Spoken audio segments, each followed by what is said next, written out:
നമസ്കാരം മലയാളി വാർത്തയിലേക്ക് സ്വാഗതം. തിരുവനന്തപുരം കോർപ്പറേഷനിൽ എല്ലാവരും സത്യപ്രതിജ്ഞ ചെയ്ത് അധികാരത്തിലേറിയിരിക്കുകയാണ്. ഇനിയും ഒരു സസ്പെൻസ് ബാക്കി നിൽക്കുന്നു. ഉത്തരം കിട്ടാത്ത ഒരു ചോദ്യം, അതായത് ആരാണ് മേയർ, ആരാണ് ഡെപ്യൂട്ടി മേയർ, മേയർ സ്ഥാനത്തേക്ക് ആര് വരും? പേരുകൾ പലതും ഉയർന്നു കേൾക്കുന്നു. തീരുമാനമെടുക്കേണ്ടത് അവർ തന്നെയാണ്. അപ്പോൾ എന്തായാലും ആരായിരിക്കും മേയർ സ്ഥാനത്ത് എത്തുക എന്നതാണ് ഒരു ചോദ്യം. കോർപ്പറേഷൻ മേയർ സ്ഥാനത്തേക്ക് CPM മത്സരിക്കുമെന്ന വാർത്തയാണ് ഇപ്പോൾ പുറത്തു വരുന്നത്.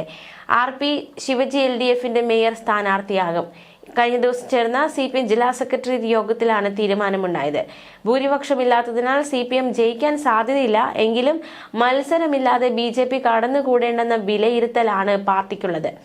പുന്നയ്ക്ക മുകൾ വാർഡിൽ നിന്നുള്ള കൗൺസിലറാണ് RP ശിവജി. UDF മേയർ സ്ഥാനത്തേക്ക് മത്സരിക്കാനാണ് തീരുമാനം. സ്ഥാനാർത്ഥിയെ 24-നാണ് തീരുമാനിക്കുക. അതേസമയം BJPയുടെ മേയറെ കണ്ടെത്താനുള്ള ചർച്ചകൾ പാർട്ടിയിൽ സജീവമാണ്. കണ്ണൂരിൽ സംസ്ഥാന നേതൃയോഗം ചേരും. യോഗത്തിൽ ചർച്ചകളുണ്ടാകും.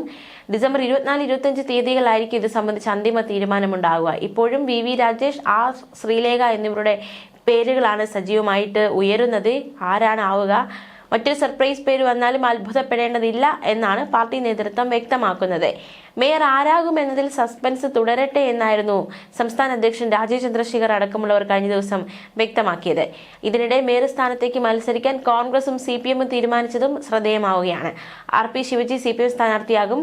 എന്തായാലും കോൺഗ്രസിന്റെ സ്ഥാനാർത്ഥിയെയും ഉടൻ തീരുമാനിക്കും. ഉടൻ തന്നെ അറിയാൻ സാധിക്കും ആരാണ് കോൺഗ്രസിന്റെ സ്ഥാനാർത്ഥിയെന്ന്. കോർപ്പറേഷനിൽ വലിയ പരാജയമുണ്ടായി. ഉത്തരവാദിത്തമുള്ളവർ ചുമതല നിർവഹിച്ചില്ലെന്ന് CPMന്റെ ജില്ലാ സെക്രട്ടേറിയറ്റ് യോഗത്തിൽ വിമർശനം ഉയരുകയുണ്ടായി. വിഷയത്തിൽ തുടർ നടപടിയിലേക്ക് കടക്കുക എന്ന ഒരു നീക്കത്തിലാണ് പാർട്ടിയായിരിക്കുന്നത്. 4 പതിറ്റാണ്ട് നീണ്ട ഇടതുഭരണം അവസാനിപ്പിച്ചാണ് തിരുവനന്തപുരം കോർപ്പറേഷനിൽ BJP അധികാരത്തിലെത്തുന്നത്. വലിയ ആവേശത്തോടെ BJP സംസ്ഥാന അധ്യക്ഷനൊപ്പം അംഗങ്ങൾ കഴിഞ്ഞ ദിവസം സത്യപ്രതിജ്ഞ ചെയ്യാനെത്തി. തലസ്ഥാനത്തെ മേയർ ആരായിരിക്കുമെന്നതിൽ അപ്പോഴും തീരുമാനമായിരുന്നില്ല. ക്രിയാത്മക പ്രതിപക്ഷമായിരിക്കുമെന്ന് LDFും UDFും വ്യക്തമാക്കുകയുണ്ടായി. പാളയം രക്തസാക്ഷി മണ്ഡപത്തിൽ നിന്ന് ഘോഷയാത്രയായാണ് BJP അംഗങ്ങൾ കോർപ്പറേഷനിലേക്ക് സത്യപ്രതിജ്ഞയ്ക്കായി എത്തിയത്. BJP സംസ്ഥാന അധ്യക്ഷനും കേരളത്തിന് ചുമതലയുള്ള ദേശീയ നേതാവ് പ്രകാശ് ജാവേദ്കറും മറ്റ് പ്രമുഖ നേതാക്കളും ജാഥയിൽ അണിനിരന്നു. ഭൂരിപക്ഷത്തിനൊരു സീറ്റിന്റെ കുറവ് കാര്യമാക്കുന്നില്ലെന്നും മേയർ പ്രഖ്യാപനത്തിലെ സസ്പെൻസ് അങ്ങനെ നിലനിൽക്കട്ടെ എന്നുമായിരുന്നു പ്രകാശ് ജാവേദ്കറും രാജീവ് ചന്ദ്രശേഖറും വ്യക്തമാക്കിയത്. VV രാജേഷോ അതോ R ശ്രീലേഖയോ അതുമല്ലെങ്കിൽ മറ്റൊരു സർപ്രൈസ് വ്യക്തി മേയർ ആകുമോ എന്നതിലാണ് സസ്പെൻസ്. ഈ 2 സ്വതന്ത്ര അംഗങ്ങളുടെ നിലപാടും കോർപ്പറേഷൻ ഭരണത്തിൽ നിർണായകമാണ്. സ്വതന്ത്ര സ്ഥാനാർത്ഥി മരിച്ച വിഴിഞ്ഞത്ത് ജനുവരി 12-ന് തിരഞ്ഞെടുപ്പുണ്ട്. 3 മുന്നണികൾക്കും ഒരുപോലെ നിർണായകമായ ഒരു സീറ്റിൽ 9 സ്ഥാനാർത്ഥികൾ ഇതുവരെ മാത്രം പത്രിക നൽകിയിട്ടുണ്ട്. മേയർ, ചെയർപേഴ്സൺ തിരഞ്ഞെടുപ്പ് ഈ മാസം 26-നും പഞ്ചായത്ത് പ്രസിഡന്റ് തിരഞ്ഞെടുപ്പ് 27-നുമാണ് നടക്കുക. മാത്രമല്ല ഈ സ്വതന്ത്ര സ്ഥാനാർത്ഥികൾ തീർച്ചയായിട്ടും വളരെ നിർണായകം തന്നെയാണ് തിരുവനന്തപുരം കോർപ്പറേഷനെ സംബന്ധിച്ച്. അവരുടെ ഒരു നീക്കം എന്താണ് എന്നതും ഏറെ ചോദ്യം തന്നെയാണ്.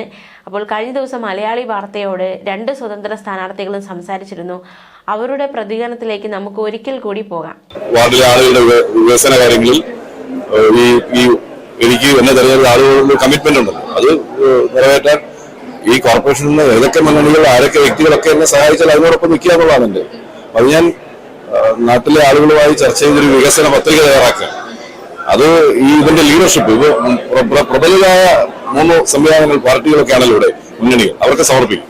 അത് എന്റെ വാർഡിനെ സഹായിക്കുന്ന നിലപാടെടുക്കുന്നവരാണ്. അവരോടൊപ്പം പോസിറ്റീവായി പ്രശ്നാധിഷ്ഠിതമായിട്ടുള്ള പിന്തുണ കൊടുക്കുക എന്നുള്ളതാണ് നിലപാട്. LDF BJP നേതാക്കളും ഭാഗത്തുനിന്ന് നീക്കം ഉണ്ടായിട്ടുണ്ടോ ബന്ധപ്പെട്ടിരുന്നല്ലോ? അങ്ങനെയല്ല, അവര് ഞാൻ ഈ പ്രസ് ക്ലബിന്റെ ഭാരവാഹിയൊക്കെ ആയിരുന്നുകൊണ്ട് തന്നെ ഇവരുമായിട്ടൊക്കെ ഒരു ബന്ധം ഉണ്ടാവുമല്ലോ, സ്വാഭാവികമല്ലോ. അപ്പൊ അങ്ങനെ പലരും വിളിക്കുകയും സംസാരിക്കുകയും അഭിനന്ദിക്കുകയും ഞങ്ങളോടൊപ്പം നിൽക്കണമെന്ന് പറയുകയൊക്കെ ചെയ്തു എന്നുള്ളതല്ലാതെ അതിനപ്പുറം ഒന്നും നടന്നിട്ടില്ല, ഒരു ടോപ്പില്ല. സ്വതന്ത്രമായിട്ട് തന്നെ നിൽക്കും എന്നൊരു തീരുമാനം ഒരു സംശയമുണ്ടല്ലോ. അങ്ങനെ തന്നെ മറ്റൊരു BJPയുടെ കൂടെ അല്ലെങ്കിൽ അങ്ങനെ ഒരു നീക്കം അല്ലല്ല, ഞാൻ പറഞ്ഞല്ലോ ഇപ്പൊ ആ കാര്യത്തിൽ വരുന്നത് തുടർന്നുള്ള തെരഞ്ഞെടുപ്പുകളിൽ അല്ലെങ്കിൽ ഏതെങ്കിലുമൊക്കെ കാര്യങ്ങൾ പാസ്സാക്കി എടുക്കുന്നതൊക്കെ അല്ലേ, അത് പ്രശ്നാധിഷ്ഠിതമായ തീരുമാനമുള്ളൂ. ഇപ്പൊ കഴിഞ്ഞ 5 വർഷം എന്തൊക്കെയാണ് ജനങ്ങൾ നേരിട്ടത് എന്നത് അങ്ങേക്കറിയാം. അപ്പൊ അതിൽ എന്ത് മാറ്റങ്ങളാണ് വരുത്താൻ? അത് എന്നെ സംബന്ധിച്ച് പറഞ്ഞാൽ ഒരു രാഷ്ട്രീയത്തെയും കുറ്റം പറയുകയില്ല. കഴിഞ്ഞ നഗരസഭാ കൗൺസിലിന്റെ വൻ പരാജയം, ഒരുപാട് ഇഷ്യൂസ് നമ്മുടെ മുമ്പിൽ വന്നല്ലോ. അതുകൊണ്ടാണല്ലോ ആളുകൾ അങ്ങനെ പ്രതികരിക്കുന്നത്. അതിനെതിരായിട്ടുള്ള വികാരം വോട്ടുകളായി എങ്ങോട്ടൊക്കെ പോയിട്ടുണ്ട് എന്നാണ് പരിശോധിക്കേണ്ടത്. അതൊക്കെ ഞാൻ പഠിക്കേണ്ടത് വിലയിരുത്തുന്നത് അത് പാർട്ടികൾ മുന്നണികൾ നടത്തിക്കൊണ്ടേ. ആ പ്രശ്നങ്ങളൊക്കെ പരിഹരിക്കാൻ തന്നെയാണ് നീക്കം. ഞാൻ പറഞ്ഞത് ഞാൻ ഒറ്റയ്ക്ക് ഒരു വാർഡിനെ പ്രതികരിക്കുന്ന ഒരാളെന്നുള്ള നിലയിൽ എനിക്ക് മൊത്തം കാര്യങ്ങളുടെ ഒരു വിലയിരുത്തൽ അഭിപ്രായ പ്രകടനം നടക്കില്ല. ഞാൻ പറഞ്ഞത് നഗരത്തിന്റെ മുഖച്ഛായ മാറണം, അതോടൊപ്പം എന്റെ വാർഡിന്റെ കാര്യത്തിൽ പോസിറ്റീവായ നിലപാട് വേണം. അപ്പോൾ അങ്ങനെ വരുമ്പോഴാണ് ഞാൻ എന്റെ ഒരു പിന്തുണ നേരത്തെ പറഞ്ഞ പ്രശ്നാധിഷ്ഠിതമായിട്ടുള്ള ഒരു പിന്തുണ ആർക്ക് കൊടുക്കണമെന്ന് ഞാൻ തീരുമാനത്തിലെത്തേണ്ടത്. പ്രതിപക്ഷത്തിന്റെ കൂടെയല്ല, നമ്മൾ ഇൻഡിപെൻഡന്റ് ആയിട്ട് ഇപ്പൊ ഞങ്ങൾ രണ്ടുപേരുണ്ട്, രണ്ട് സ്വതന്ത്ര ഇൻഡിപെൻഡന്റ് ആയിട്ട് നിൽക്കുകയാണ്. ഞാനിപ്പോ പുള്ളിയായിട്ട് സംസാരിച്ചിട്ടുണ്ടായിരുന്നു, നമ്മുടെ രാധാകൃഷ്ണൻ ചേട്ടൻ. പുള്ളി ഒരു സ്വതന്ത്ര നിലപാടിലെടുത്താണ് നിൽക്കുന്നതെന്ന് പറഞ്ഞു. പിന്നെ ഞങ്ങളുടെ കമ്മിറ്റി, ഞങ്ങൾക്കൊരു കമ്മിറ്റി ഉണ്ട്. ആ കോർ കമ്മിറ്റിയിൽ ഇന്നലെ ഒരു മീറ്റിംഗ് കഴിഞ്ഞായിരുന്നു. ഇങ്ങനെയാണ് 2 ദിവസം മുന്നേ ഒരു മീറ്റിംഗ് കഴിഞ്ഞായിരുന്നു. അപ്പൊ അതിൽ സ്വതന്ത്ര നിലപാടെടുത്ത് മുന്നോട്ട് പോകുക എന്നുള്ള ഒരു തീരുമാനമാണ് പറഞ്ഞിരിക്കുന്നത്. അത് ഈ പറയുന്ന NDAക്കും LDFനും UDFനും പിന്തുണ ആവേണ്ട, ഇൻഡിപെൻഡന്റ് ആയിട്ട് നിൽക്കുക എന്നുള്ള ഒരു തീരുമാനമാണ്. അത് നിൽക്കുക, ഭാവിയിൽ ആലോചിച്ചിട്ട് ഒരു തീരുമാനം എടുക്കുക എന്നുള്ളതാണ്. എങ്ങനെയാണോ വരുന്ന രാഷ്ട്രീയ തീരുമാനങ്ങൾ വരുമല്ലോ, ആ ഒരു തീരുമാനങ്ങൾ അനുസരിച്ച് മുന്നോട്ട് പോകുക എന്നുള്ളതാണ് ഇപ്പോഴത്തെ നിലപാട്. ഇവരുടെ ഭാഗത്തിൽ ഒരു സമീപനം ഉണ്ടായോ, കൂടെ നിൽക്കണം എന്നൊരു സമീപനം അവരുടെ UDF, LDF, BJPയുടെ ഭാഗത്ത്? LDF തന്നെ വിളിക്കേണ്ട കാര്യമില്ലല്ലോ. അവർക്ക് അവരുടേതായിട്ടൊരു രാഷ്ട്രീയ നിലപാടെടുത്താണ് അവർ നിൽക്കുന്നത്. പിന്നെ സ്വാഭാവികമായിട്ട് ഞാനൊരു കോൺഗ്രസിന്റെ മണ്ഡലം പ്രസിഡന്റായിട്ട് വർക്ക് ചെയ്യുന്നുള്ള രീതിയിൽ UDFന്റെ ഭാഗത്ത് നിന്ന് കോൺഗ്രസിന്റെ നേതൃത്വമൊക്കെ വിളിച്ചിട്ടുണ്ടായിരുന്നു. എന്നെ ഡയറക്ടറേറ്റ് വിളിച്ചിട്ടില്ലെങ്കിലും എന്നോടൊപ്പം നിന്ന് വർക്ക് ചെയ്യുന്ന കാര്യം, എന്നോടൊപ്പം വർക്ക് ചെയ്ത ഭൂരിപക്ഷം ആൾക്കാരും കോൺഗ്രസിന്റെ നേതൃത്വം ഉണ്ട്. കൂടാതെ LDFും BJP ഒക്കെ ഉണ്ട് പബ്ലിക്കലി. അവർ സ്വതന്ത്രം എന്ന് പറഞ്ഞപ്പോഴത്തേക്കും നമ്മുടെ രാഷ്ട്രീയത്തിന് അതീതമായിട്ടാണ് നമ്മളോടൊപ്പം സഹകരിച്ചത്. അപ്പോൾ അങ്ങനെ ഒരു പല നേതൃത്വത്തിനെയും ഓരോ രാഷ്ട്രീയ പാർട്ടിയുടെ നേതൃത്വത്തിനെ സമീപിച്ച് അതിനോടൊപ്പം കോൺഗ്രസിന്റെ നേതൃത്വം സമീപിച്ചിട്ടുണ്ട്. അപ്പോൾ ഞങ്ങള് ഈ നിലപാടാണ് അവരുടെ അടുത്ത് അറിയിച്ചിട്ടുള്ളത്. കോൺഗ്രസിന്റെ നേതൃത്വമൊക്കെ ഇടപെട്ടപ്പോഴത്തേക്ക് അവരുടെ അടുത്ത് ഈ നിലപാട് അറിയിച്ചിട്ടുണ്ട്. ഇനി തുടർന്നുള്ള ബന്ധപ്പെടലും നടന്നിട്ടില്ല. മുന്നോട്ടുള്ള പ്രവർത്തനങ്ങൾ ഇനി എങ്ങനെയാണ്? ജനങ്ങളുടെയൊക്കെ പ്രശ്നങ്ങൾ ശ്രദ്ധയിൽപ്പെട്ടിട്ടുണ്ടാവുമല്ലോ, അപ്പോൾ എന്തൊക്കെയാണ് പ്രാധാന്യം കൊടുക്കുന്നത്? എനിക്കൊരു പ്രകടന പത്രികയുണ്ട്. ആ പ്രകടന പത്രിക എന്ന് പറയുന്നത് ഞാൻ സ്വന്തമായി വീട്ടിൽ ഇരുന്ന് എഴുതി വെറുതെ ജയിക്കാൻ വേണ്ടി എഴുതുകയല്ല. ഞാൻ ജനിച്ചു കിടക്കുന്ന നാടാണ്. ആ നാടിന്റെ പല പ്രശ്നങ്ങളുണ്ട്, അടിസ്ഥാനപരമായിട്ടുള്ള പ്രശ്നങ്ങളുണ്ട്, പലതും കണ്ടിന്യൂ ചെയ്യാൻ പറ്റാത്ത പ്രശ്നങ്ങളുണ്ട്, മനഃപൂർവ്വം ചെയ്യാത്ത പ്രശ്നങ്ങളുണ്ട്. അങ്ങനെയൊക്കെ പല രീതിയിലുള്ള പ്രശ്നങ്ങളുണ്ട്. കുറച്ച് ഫണ്ട് വേണ്ട കാര്യങ്ങളുണ്ട്. അപ്പൊ അതിനൊക്കെ ഒരു വിശദമായിട്ടുള്ള ഒരു റിപ്പോർട്ട് ഞങ്ങൾ എഴുതി അത് ഏത് രീതിയിൽ തയ്യാറാക്കണം, നടപ്പിലാക്കണം എന്നുള്ള ഒരു ആശയം വെച്ചിട്ടുണ്ടായിരുന്നു. ആ ആശയത്തിൽ ഞങ്ങളുടെ പ്രകടന പത്രികയിൽ വരുന്ന കാര്യങ്ങൾ മുൻകൂട്ടി എടുക്കുക എന്നുള്ളതാണ് ലക്ഷ്യം. അതിൽ പ്രധാനപ്പെട്ടതെന്ന് പറയുന്ന വെള്ളപ്പൊക്കം. എന്റെ വാർഡ് എന്ന് പറയുന്നത് കോസ്റ്റൽ ഏരിയ കൂടി വരുന്നതാണ്. അപ്പൊ അവിടെ തീരദേശ മേഖലയിൽ കടലേറ്റം ഇപ്പോൾ ഈ കഴിഞ്ഞ 2 മാസം മുന്നേയും ഒരുപാട് നാശനഷ്ടങ്ങൾ ഉണ്ടായതാണ്.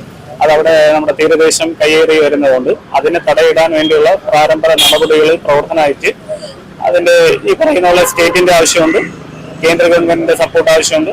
ഇപ്പോൾ ആ പ്രോജക്റ്റുകളൊക്കെ ഞങ്ങൾക്ക് മുന്നോട്ട് കൊണ്ടുപോകണം. ഞങ്ങളെ സംബന്ധിച്ചിടത്തോളം ഞങ്ങളുടെ നാട്ടിലെ വികസനം, അതായത് 5 വർഷം കൊണ്ട് ഒരു സാധാരണ കൗൺസിലറിൽ നിന്ന് കിട്ടുന്ന ഫണ്ടിൽ ഉപരി ഒരുപാട് ഫണ്ടുകൾ ഞങ്ങൾക്ക് ആവശ്യമുണ്ട്. ആ ഫണ്ടുകൾ കിട്ടത്തക്ക രീതിയിലുള്ള പ്രവർത്തനമായിരിക്കും ഞങ്ങൾ കാഴ്ചവെക്കുന്നത്. പിന്നെ എന്നെ സംബന്ധിച്ചിടത്തോളം എന്നിൽ ഒരുപാട് വിശ്വാസം ഫസ്റ്റ് ഫീൽ ചെയ്തിട്ടുണ്ട് എന്റെ ജനങ്ങൾ. ആ വിശ്വാസം എന്ന് പറഞ്ഞാൽ എന്റെ മുൻ പ്രവർത്തനങ്ങളാണ്. ആ പ്രവർത്തനങ്ങൾ എന്ന് പറയുന്നത് ഫോൺ വിളിച്ച് പറയുന്ന പ്രവർത്തനമല്ല, ഇറങ്ങി നിന്ന് പ്രവർത്തിക്കുന്ന ഒരു ഇതാണ്. അപ്പൊ അതുപോലെയുള്ള പ്രവർത്തനം എന്റെ സഹപാഠികൾ അല്ലെങ്കിൽ എന്നോടൊപ്പം നിന്ന് പ്രവർത്തിക്കുന്ന ആൾക്കാരുടെ ഭാഗത്തു നിന്ന് ഉണ്ടാവും. അത് കൃത്യമായിട്ട് അത് ഇറങ്ങി നിന്ന് പ്രവർത്തിക്കുക എന്നുള്ളത് തന്നെയാണ് ഏറ്റവും വലിയൊരു മുതൽക്കൂട്ടായിട്ട് കാണുന്നത്.